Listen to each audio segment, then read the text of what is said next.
चल जुटवा, कपड़ा मार मोटरसाइकिल पे, चमका दे साली को अच्छी तरह। नमस्ते शुक्ला जी। पंडित, तुमसे कुछ काम कही थी हमने। जी वो तुमसे कुछ काम कही थी हराम के। गला बिल्कुल खाली पड़ा है शुक्ला जी, पीछे से पैसा ही नहीं पहुंचा। जी मैं आता अभी उल्टा कर दूं। बहन के, हमें पैसा देने में मौत आती है तुम्हें। 2 दिन में दे दूंगा। ठीक है, 500 और डाल दियो। और 500 तो शुक्ला जी इतनी बड़ी मुश्किल से। अबे तेरे चक्कर काटते काटते जो तेल फूका वो क्या तेरा बाप देगा? पंडित, दिख रहा है सामने गली में बैठकर जूता पॉलिश करने का टाइम आ गया तेरा। किसी की भी कसम ले लो शुक्ला जी, हाथ बड़ा तंग है फिलहाल। कब तक करेगा? 2 दिन में कर दूंगा। देखते हैं। बांदा जिला के कजनौर कस्बे में इंस्पेक्टर ए.के. शुक्ला का अपना ही एक राज चलता था। वर्दी द्वारा सालों साल से त्रस्त और शोषित इस इलाके के लोगों को चुपचाप सहन करने की आदत हो चली थी और चाहकर भी कोई कुछ नहीं कह पाता था। मगर इन सब के बीच एक आदमी अभी भी ऐसा था जो हार मानने को तैयार नहीं था। जब तुम्हारे पास पैसों का कोई इंतजाम नहीं है तो तुमने उसको जबान क्यों दी? समझ में नहीं आता बंसीधर, तुम लोग क्यों इस तरह से। क्या करता गुप्ता जी, अचानक घबरा गया था मैं। कमीना कब क्या कर बैठे कुछ पता नहीं। देखो, कल एक और खत भिजवाया है पुलिस आयुक्त को। परसों दोपहर तक जवाब आना चाहिए। बस तब तक तुम 1 रुपया मत देना उसको बंसीधर। जिंदा रहा तो पैसे और कमा लूंगा गुप्ता जी। देखो, इस तरह डरपोक बने रहोगे ना तो मैं कोई मदद नहीं कर सकता तुम्हारी। और अगर पुलिस मुख्यालय से भी कोई जवाब ना आया तो क्या करेंगे गुप्ता जी? कोई ना कोई जवाब तो जरूर आएगा। बस तब तक तुम हिम्मत मत हारना। आप पत्रकार हैं, आपकी अपनी एक ताकत है। उन लोगों से बचाने के लिए कुछ कीजिए गुप्ता जी। इस तरह से हर 10-15 दिन बाद मैं उनके लिए रुपया कहाँ से लाता रहूंगा? और वो लोग कुछ सुनने को ही तैयार नहीं है, सीधा एनकाउंटर में मार देने की धमकी देते हैं। फिक्र मत करो, मैं कोशिश करूंगा, पूरी कोशिश करूंगा। मगर तुम मत झुकना। अगर तुम हट गए ना तो मैं कमजोर पड़ जाऊंगा बंसीधर। ठीक है गुप्ता जी, चलता हूँ। नमस्कार। नमस्कार।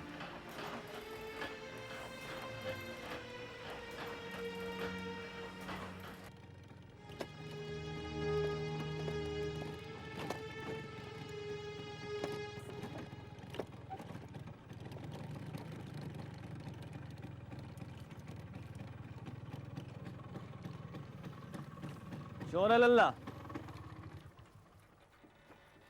मर्दानगी दिखा रहे हो? जी साहब। जी साहब के लगते हरामखोर। तुझसे एक काम की कही थी हमने कल। सब जुगाड़ कर रहा हूँ, इतनी बड़ी रकम तो 1 दिन तो लगेंगे ना। हरामखोर, 1-2 दिन बोला हम मान गए, 1-2 हफ्ता बोला वो भी मान गए, साला फिर 1-2 दिन बोला, साला फिर हम मान गए। अब तो तेरा नाटक शुरू हो गया है? शुक्ला साहब, हाथ पैर तो मार रहा हूँ, इंतजाम होते ही पैसे पहुंचा दूंगा। देख लो बंसी भैया, जी भर गया तुमसे। गुस्से में कुछ उल्टा सीधा हो जाए तो हमसे ना कहीं हो तुम। क्या हुआ भारद्वाज जी? चल निकल, निकल ले, पुलिस कार्रवाई हो रही है। चल निकल ले यहाँ से। क्या बात क्या हो गई भारद्वाज जी? कुछ नहीं हुआ भैया, तुम जाओ यहाँ से। क्यों, खसम लगे इसका? है, कहा ना पुलिस कार्रवाई हो रही है। हरामखोर।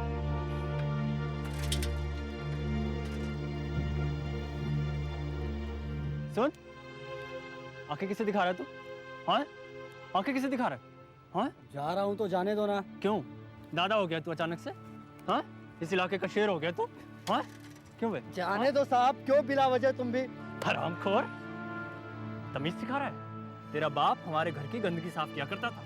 हाँ, जाने दो शुक्ला साहब, बच्चा है। चुप, क्या बैठ, नहीं तो गोली से भून दूंगा तुझे भी। क्यों बे, तू हमें तमीज सिखाएगा? हाँ, क्यों बे, हमें तमीज सिखाएगा तू?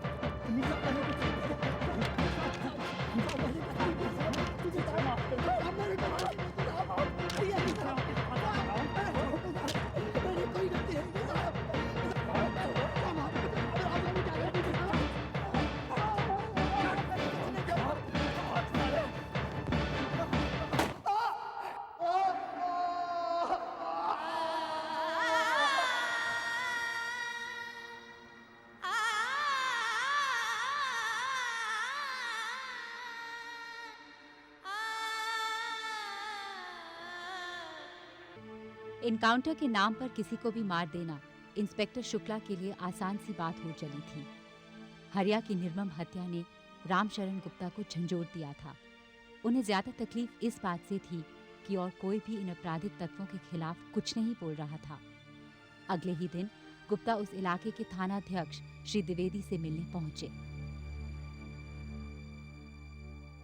अरे साहब को बोला मैं इंतजार कर रहा हूँ। हाँ बोल दिया है साहब को, आप इंतजार कीजिए अभी।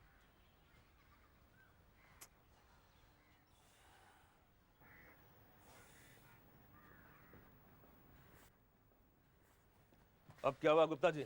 डीएसपी साहब, हरिया को दिन दहाड़े गोली मार दी गई। ये आए दिन के देखिए श्रीमान, वो लड़का डकैतों के संपर्क में था। सभी जानते हैं वो कैसा लड़का था। ना वो गलत बात करता था, ना ही गलत बात सुनता था, और इसी बात की सजा दी है उसे आपके पुलिस वालों ने। बेवजह इल्जाम मत लगाइए गुप्ता जी।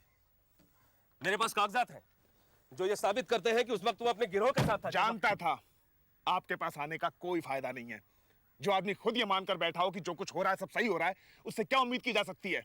ठीक है, आप सही मैं गलत, लेकिन मुझे एक ठोस सबूत ला कर दीजिए। उसके बाद शुक्ला के निलंबन पत्र पर मैं खुद दस्तखत करूंगा। ड्राइवर चलो। ठोस सबूत? कोई मुंह नहीं खोलेगा, मैं भी जानता हूं, मगर मैं भी कोशिश करता रहूंगा। लोगों का सोया हुआ जमीर, उनका आत्मसम्मान जगाने की कोशिश में लगा रहूंगा। ये लीजिए। और सुन, हमारे लायक कोई काम हो तो जरूर याद करना, झिझकना मत। जी साहब।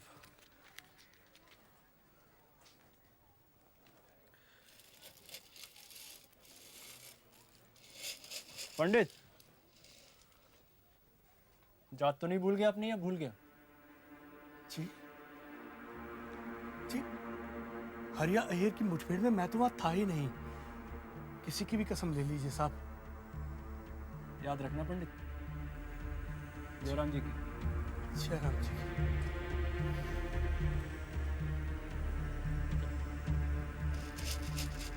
इंस्पेक्टर शुक्ला के पास वर्दी थी जिसका वो पूरा फायदा उठाता था।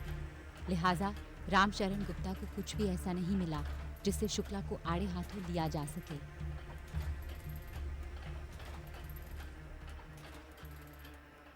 मगर ये मानकर कि लोगों को सच्चाई का पहले से पता है, वो लगातार शुक्ला की हरकतों के खिलाफ अपने अखबार दैनिक अंतर्युग में लिखते रहे। लो पढ़ो। ये साला गुप्ता मानने वाला नहीं है। साहब, मुझे एक बात समझ में नहीं आती, हम इस हरामखोर गुप्ता को बर्दाश्त क्यों करते हैं? साले को मार मार कर अखबार बंद करवाने वाला था ना इसका, क्या हुआ? बंद ही समझो, माल रुकवा दिया है, कागज और शाही बना हो चुकी है, पैसा तो पहले ही ठन हो चुका है साले का। बस 2-4 दिन फड़फड़ाएगा और फिर ठंडा हो जाएगा। लेकिन तब तक तो बहुत कुछ लिख देगा ये। और तुझे भी तो तकलीफ है ना, जिस लड़के को तूने मारा है हरामजादा चहेता था सबका। होता रहे, साला आंखें कैसे दिखा रहा था? आप ही बताओ, चुपचाप बैठा जाता है? अबे तो गोली क्यों चलाई भाई? हाथ पांव तोड़ के धर देता एक तरफ। कम वक्त ये अखबार वाले तो नहीं भौंकते साले। बाई गॉड कह रहा हूं साहब, मेरा दिमाग खराब हो गया है इस गुप्ता के चलते। अब अगर इसने एक लफ्ज भी लिखा मेरे और आपके खिलाफ, तो फिर मुझे ही कुछ कार्रवाई करनी पड़ेगी इसके खिलाफ। मगर इस सब से बेपरवाह रामशरण गुप्ता अपनी कलम से लोगों को जगाने की कोशिश में लगे रहे। आखिरकार शुक्ला के सब्र का बांध टूट गया।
रामशरण गुप्ता ने जिद नहीं छोड़ी।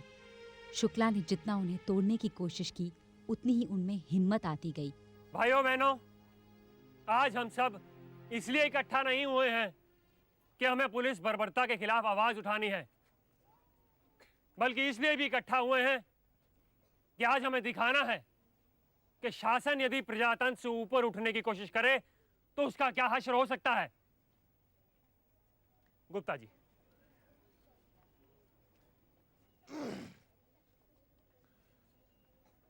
हरिया की मौत जिस तरह से हुई है वो एक शर्मनाक घटना है। पुलिस को भी किसी को मारने से पहले कानून को हाथ में लेना पड़ता है। भला मुजरिम बनकर न्याय कैसे किया जा सकता है? वो लोग हमारे हितैषी होने का ढोंग तभी कर सकते हैं जब हरिया जैसा कोई नौजवान उन्हें चुनौती देने की कोशिश करता है। वो एक बहादुर लड़का था जिसे गलत बात बिल्कुल भी बर्दाश्त नहीं थी। हरिया ने आवाज तो नहीं उठाई, लेकिन आंखें उठाई थी। इसलिए उसे खतरनाक डकैत करार देकर दिन दहाड़े गोलियों से मार दिया गया।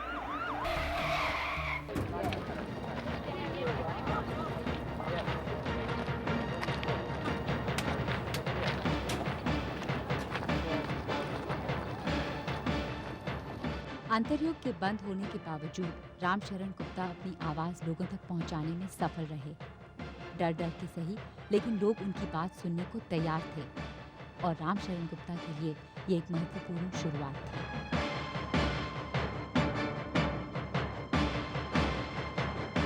आवाज देर से उठती है, मगर एक बार अगर कदम उठ जाए तो भले ही कुछ भी हो जाए, वो बड़ी मुश्किल से रुक पाते हैं। और आज ऐसा ही वक्त आ गया है जब हम देखो गुप्ता जी, हमारी आपसे कोई दुश्मनी नहीं है, लेकिन आप इस तरह लीडर बनकर हमें मजबूर करोगे तो करो जो करना है। इंतजार किसका करते हो? मतलब तुम लीडर बन गए? मानोगे नहीं? तुम नहीं मानोगे तो मैं भी नहीं मानूंगा। मेरा अखबार नहीं रहा तो क्या हुआ, किसी और अखबार में लिखूंगा। जब तक एक एक व्यक्ति को पता नहीं चल जाता तब तक लिखता रहूंगा, समझे? जैसा उन्होंने कहा वैसा ही किया। अगले दिन एक दूसरे दैनिक देशपत्र में गुप्ता ने अपना लेख प्रकाशित करवाया। हरिया हत्याकांड का विवरण तो था ही, साथ ही उन्होंने पुलिस विभाग के वरिष्ठ अधिकारियों की आलोचना भी की। आज एक अखबार में छपा है, कल देश भर के अखबार में हमारे नाम आ जाएंगे। साहब मैं एकदम सच्ची कह रहा हूं, अब बर्दाश्त ना हो रही है। इसलिए मैं एक बार फिर कहता हूं, इस हरामखोर गुप्ता को सुनो, तुम एक प्रेस कॉन्फ्रेंस बुलवाओ और शहर के सारे छोटे बड़े पत्रकारों को भी बुलवाओ। हम इस खबर का खंडन करना चाहेंगे।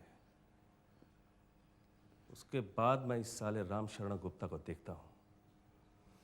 अपना पक्ष अखबारों में छपवाने के लिए द्विवेदी ने प्रेस को बुलवाया। अन्य पत्रकारों पर एक नैतिक दबाव था, इसलिए खुद शुक्ला के कहने के बावजूद भी अगले दिन प्रेस विज्ञप्ति में कोई शामिल नहीं हुआ।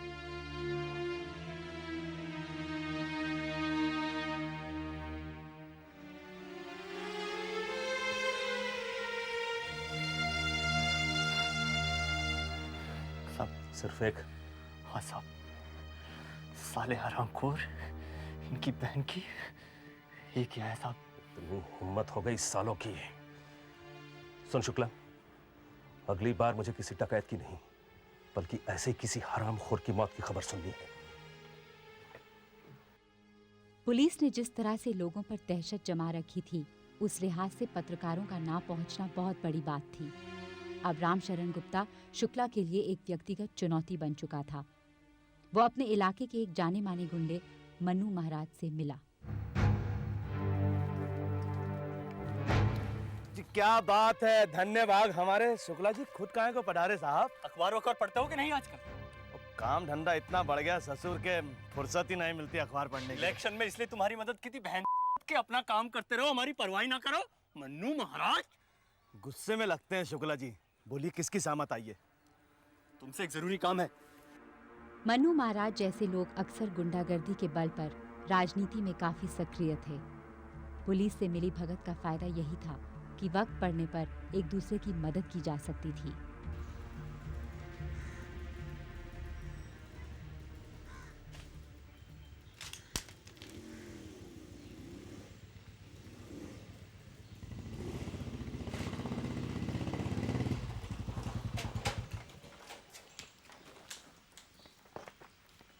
अबे अखबारी लाल, हराम के जने, बहुत पुलिस के खिलाफ लिखता है तू।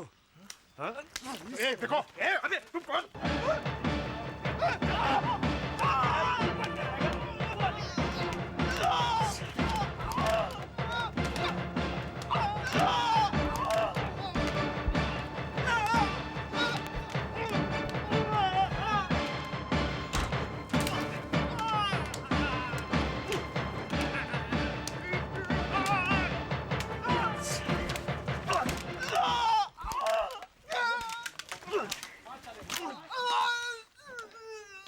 पकड़ा इसको।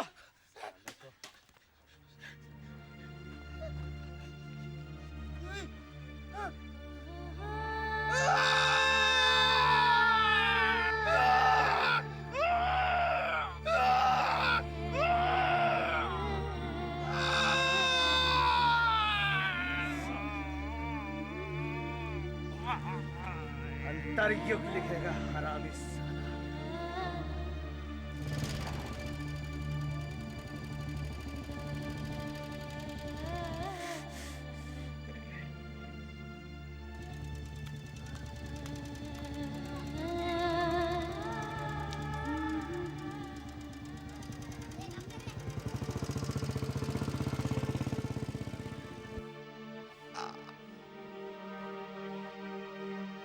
अब लिखेगा क्या ये? अगले 1 घंटे तक वो लोग रामशरण गुप्ता के मरने का इंतजार करते रहे। मन्नू और उसके आदमी पास में ही थे। इस डर से कोई भी मदद के लिए सामने नहीं आ रहा था। थोड़ी ही देर में ये खबर गुप्ता की जान पहचान वालों तक पहुंची। चले निकलो। चल चल बैठ बैठ।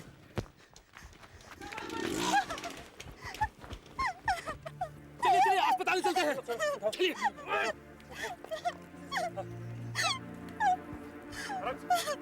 आराम से आराम से। चलो हाँ, चलो चलो। गुप्ता के जिंदा रहने से शुक्ला मुश्किल में पड़ सकता था। उसने डिस्पेंसरी के डॉक्टर कमरे में बंद करवा दिए। उस कस्बे से बाहर जाने वाली दोनों बसें शुक्ला के कहने पर रोक दी गईं। गुप्ता का अस्पताल पहुंचना जरूरी था। शाम को किसी तरह उन्हें ट्रक से बांदा के अस्पताल पहुंचाया गया। जैसे जैसे खबर फैलने लगी, लोग रामशरण गुप्ता से मिलने अस्पताल आने लगे। डॉक्टरों के अनुसार उनकी हालत गंभीर थी। उनके हाथ हमेशा के लिए खराब हो चुके थे। दूसरी तरफ पुलिस के खिलाफ कोई कार्रवाई नहीं हुई। पुलिस उपाध्यक्ष द्विवेदी को जब पता लगा कि उनका नाम भी बीच में आ रहा है, तो वो गुप्ता से मिलने, सांत्वना देने अस्पताल पहुंचे। जो कुछ भी हुआ गुप्ता जी, उसका हमें अफसोस है, लेकिन हम प्रयास कर रहे हैं। जिन लोगों ने भी आपके साथ ऐसा किया उनको हम दुर्दशा करवा दी द्विवेदी जी। अब हमदर्दी दिखाने आए हो।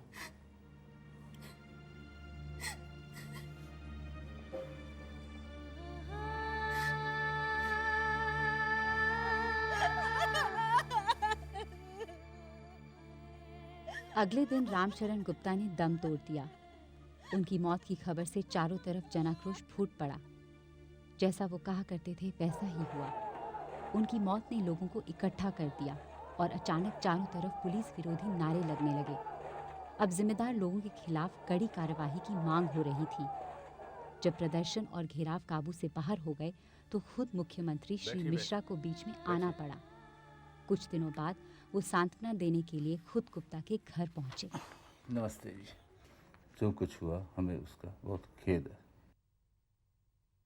ये सरकार की तरफ से छोटी सी रकम। इंसाफ बस।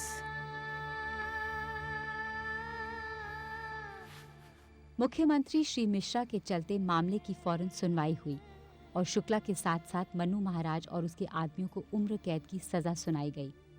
इलाहाबाद हाई कोर्ट ने इसकी पुष्टि की। सजा काटने के बाद शुक्ला जेल से छूटा, मगर तब तक वो अपना मानसिक संतुलन गंवा चुका था।